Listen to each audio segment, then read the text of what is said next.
সেই মহান রব্বুল ইজ্জত আল্লাহ পাক রব্বুল আলামিন যেভাবে খুশি হন সেইভাবে আমরা আমাদের জীবনকে সাজাতে হবে, সেইভাবে আমরা নিজের জীবনকে পরিচালনা করতে হবে।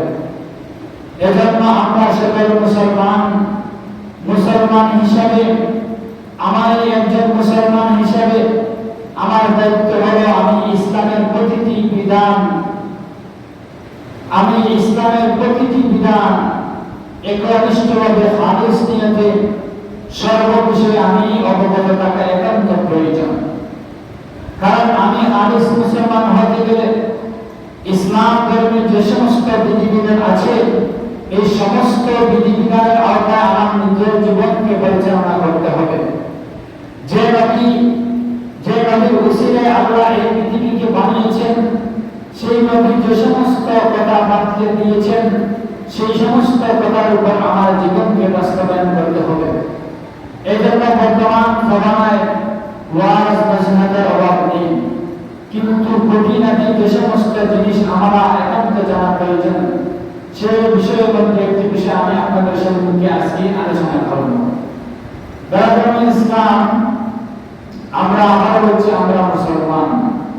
মুসলমান হিসাবে আমার যে সমস্ত জিনিস জানা এবং বোঝা প্রয়োজন সেই সমস্ত জিনিসের দ্বারা যদি আমি অজ্ঞতার কারণে, আমার না জানার কারণে যদি আমার এই সমস্ত জিনিস, সামান্য জিনিস, এই জিনিসটা যদি আমি আমার দ্বারার মধ্যে থাকতো, জানা থাকতো, হয়তো আমি গুনাহ কাজ করতাম না, আমার দ্বারা নাফরমানি কাজ সংঘটিত হতো না। সেই হিসাবে বর্তমান জমানায় সবচেয়ে ভয়ঙ্কর, যাকে আমরা একেবারে ছোট্ট মনে করি, কিন্তু গুনাহের দিকে তাকালে অনেক বড় গুনাহ এবং কবিরা গুনাহ, অনেক মারাত্মক গুনাহ, যাকে আমাদের সমাজের পরিভাষায় গীবত বা পরনিন্দা বলা হয়।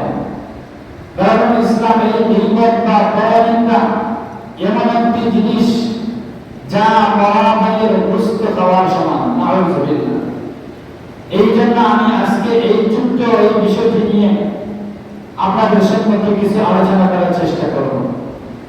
কারণ আমরা এই জিনিসটা অনেক সময় আমাদের অবহেলার কারণে আমরা এই জিনিসটা করে ফেলি, আপনি আমি করে ফেলি, কিন্তু এর পরিণাম কতটুকু আমরা অনেক সময় জানা থাকে না, বা জানলেও আমার খেয়াল থেকে বেড়ানো থেকে চলে যাওয়ার কারণে আমি অজ্ঞতাবশত চলাফেরা করছি।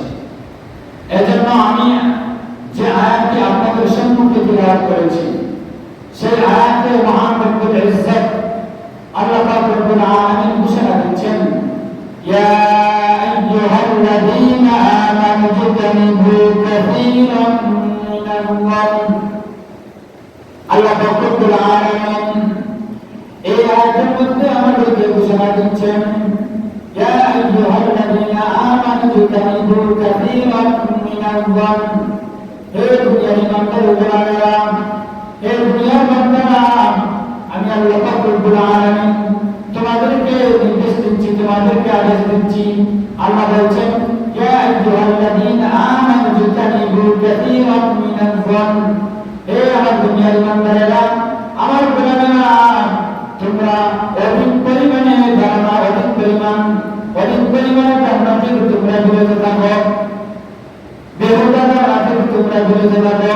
কারণ আল্লাহ পাক রব্বুল আলামিন এই তিলাওয়াত আয়াতের মধ্যে আমাদেরকে তিনটি নির্দেশ দিয়েছেন। প্রথম নম্বর হচ্ছে আল্লাহ তাআলা বলছেন, কাসীরাম মিনাল-যান্ন, অধিক পরিমাণে বিভিন্ন ধরনের ধারণা থেকে, মন্দ ধারণা থেকে বিরত থাকো।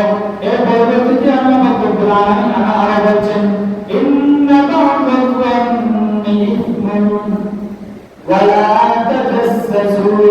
আল্লাহ পাক রব্বুল আলামিন বলছেন যে হে আমার বান্দা, হে আমার বান্দারা, হে আমার বান্দীরা, তোমরা অনেক সময় অনেকের ব্যাপারে অনেক ধারণা করে ফেলো, যে সমস্ত ধারণা অনেক গুনাহের কারণ হয়ে যায়। এর পরবর্তীতে আল্লাহ পাক রব্বুল আলামিন দ্বিতীয় নম্বরে ঈমানদারদেরকে ঘোষণা দিচ্ছেন, ওয়া লা তাজাসসু। আল্লাহ পাক রব্বুল আলামিন বলছেন যে তোমরা কারো বিষয়ে, কারো ব্যাপারে, আমার কোনো বান্দা, আমার কোনো বান্দী কোনো বিষয় নিয়ে তোমরা কাটাকাটি করিও না, নিজেদের পক্ষ থেকে তালাশ করার চেষ্টা করিও না, কাটাকাটি করিও না। আল্লাহ রব্বুল আলামিন এই আয়াতের মধ্যে বলছেন, ইয়া আইয়ুহাল্লাযীনা আমানু ইজতানিবু কাসীরাম মিনাজ-যন্ন ইন্না বা'দাজ-যন্নি ইসমুন ওয়া লা তাজাসসাসু ওয়া লা ইয়াগতাব বা'দুকুম বা'দা। আল্লাহ রব্বুল আলামিন তৃতীয় নম্বরে আমাদেরকে নির্দেশ দিচ্ছেন যে হে আমার বান্দার গোলামেরা, হে আমার বান্দারা, হে আমার বান্দারা, তোমরা একে অপরের বিরোধ শিকায়ত করিও না, একজন আরেকজনের দোষ নিয়ে কাটাকাটি করিও না, একজন আরেকজনের কুমন্ত্রণা আর একজন আরেকজনের দোষ ত্রুটি নিয়ে কাটবো ত্রুটি নিয়ে কাটাকাটি করিও না, একজন আরেকজনের বিরোধ শিকায়ত করো না, পরনিন্দা করো না।